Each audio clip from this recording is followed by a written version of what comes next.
Hey everyone, hope you're doing well. Today I want to go over my latest piece, Where We All Lay, and break down how I created it from start to finish. I hope this breakdown goes enough into detail, but if I miss something, please comment it down below and I'll try to answer it as best as I can. Before we get started, please like and subscribe to help grow the channel. And if you want to be part of the process of creating these pieces, go follow my Twitch stream, link will be down below. Let's get started. With any piece I do, I like to start by planning out things, so that I can have a rough idea of where and what I need to do next. I usually do this by first blocking out the scene. This is the process of using cube objects to model out the scene temporarily. Now for this scene, I plan to have a church building in the background, so I had already pre-planned to have this model ready to go. With the church building being one of the main centerpieces, I want to get it in first so that I can plan everything else around it based off its positioning. After getting the church in a spot that I like, I begin to block out the rest of the scene, starting with the walls as they will help me frame where I will place the graves later on. What's good about the blockout stage is that if I don't like how something is looking, I can quickly change the composition without too much hassle.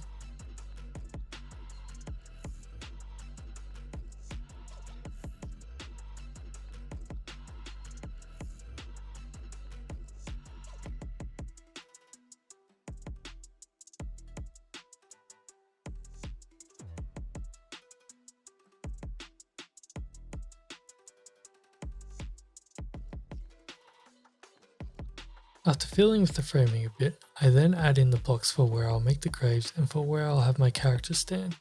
This took me a few tries to get right, as I initially was planning to have the characters randomly placed near the graves, but I ended up deciding that based off the depth from the camera, it wasn't reading as well as I liked. With most of the scene planned out, I now wanted to bring in the main centerpiece of the scene, the skull. Bringing this in, I can start to visualize how the overall final piece may look.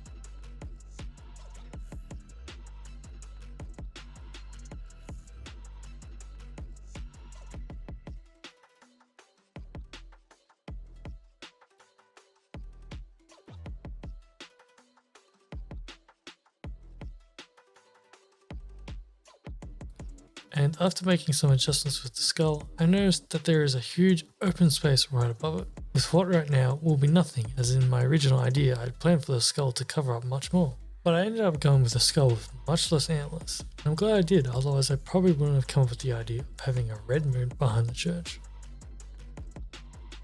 Now with the scene basically planned out, we can start to refine elements of the scene, by replacing objects with proper meshes and adding in other small or background elements.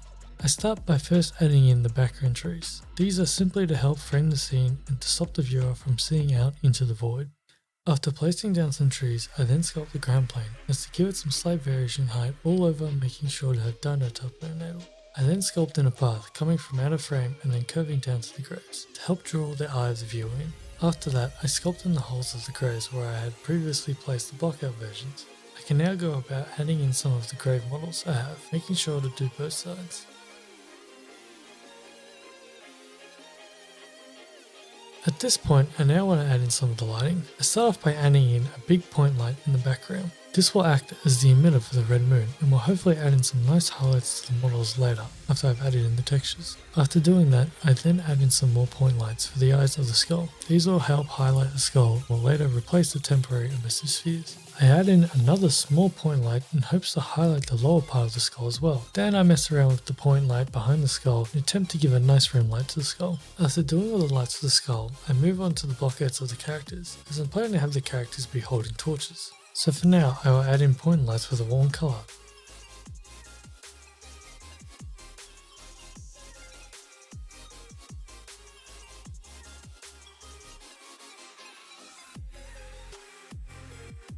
This will do it for now, but I'll really come back to the lighting later and really refine it. Adding grass to the ground mesh is a fairly simple process, so I'll just give you a brief overview of how I did it. First, I imported the grass models I wanted from Quixel Makerscan's library. After doing that, I then create a particle system modifier on the ground mesh. Then, in the particle tab, I changed the particle type from emitter to hair. After that, I changed the render as in the render dropdown to object and select the grass model I imported before. All that I do after that is adjust the scale and scale randomness. To get some extra variation in the grass, I enable the advanced mode and add in some rotation randomness using the randomize phase. And finally, to control where the grass is being placed in the ground, I use the weight paint tool to paint in the areas I want the grass to be placed. I also use this weight paint effect to affect the length of the particles, making the grass get gradually smaller as it goes to the areas I don't want the grass.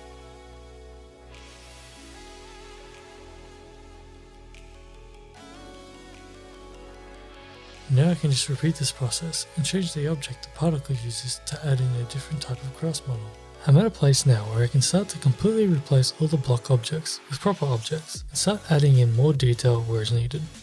I start off by placing around this rock object throughout the scene in different places. I'm using these objects to try and break up the ground surface so it doesn't look completely flat amongst the grass. After doing that, I then replace the block walls with proper wall objects. I place these wall objects at different heights to add in some variation to them.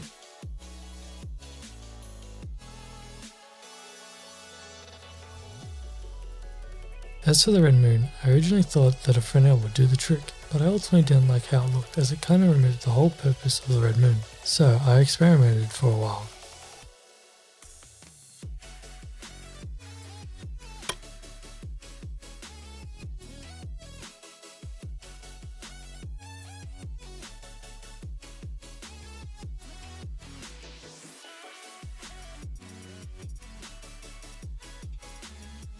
And eventually I came up with an inverted Fresnel, and I really liked how that looked with the strong red light and the black rim.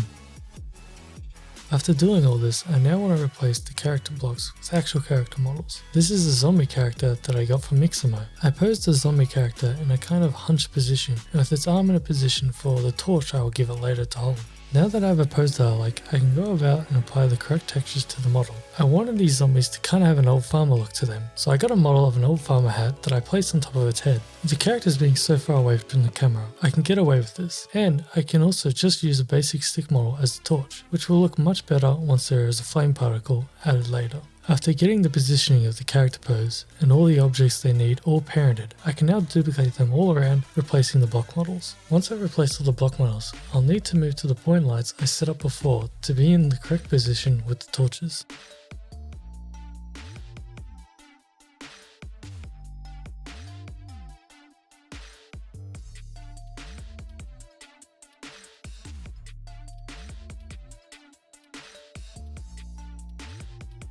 At this point, the scene has all the models it needs, with all the block models now replaced, so I can now move on to bringing in all the textures for these models. I first start with the ground material. I have these textures set up pretty simply, with the albedo map for the base color, an MRA map, which is just metallic in the red channel, roughness in the green channel, and ambient occlusion in the blue channel. Using the separate RGB, I can get each of these maps out of the one texture and put them into their own slots. For the arrow, I multiply that onto the albedo map.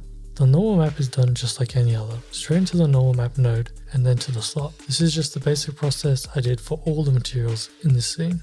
We're almost at the end. After getting all the textures for all the different materials in the scene, I start looking at the overall frame of the render, and I feel like the walls are missing something. Thinking about the wall, I realize that it looks very bad at keeping animals or people out, for example. They kind of just look like a ledge you can sit on, so I decided to make some metal fencing that will sit atop of the current walls I have right now. I create a fairly simple fence model using cylinder objects that I set up so that it can be duplicated and have it match up with itself.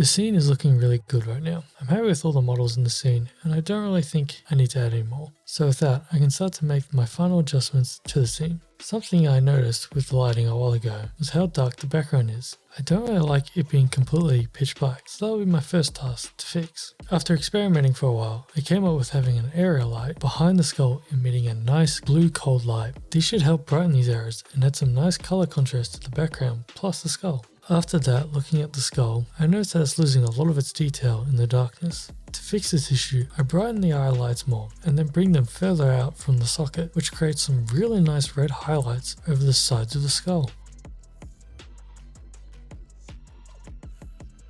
Finally, I will duplicate one of the eye lights and bring it to the top of the skull to brighten this area as well. With that one last step, I think this scene is complete.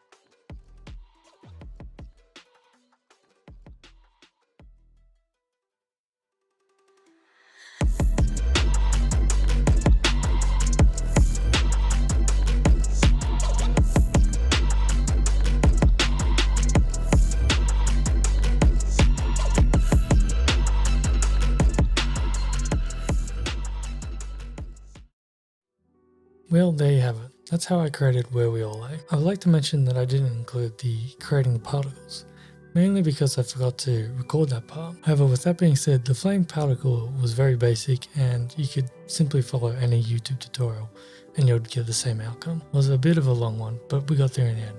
And for all of you that stayed, thank you for watching all the way to the end. I really hope this breakdown has been helpful in some way. Remember to comment any questions you have and I'll try my best to answer them. Lastly, if you enjoyed the video, please like and subscribe, it will be greatly appreciated. And finally, if you want to be part of creating these pieces, go follow my Twitch stream.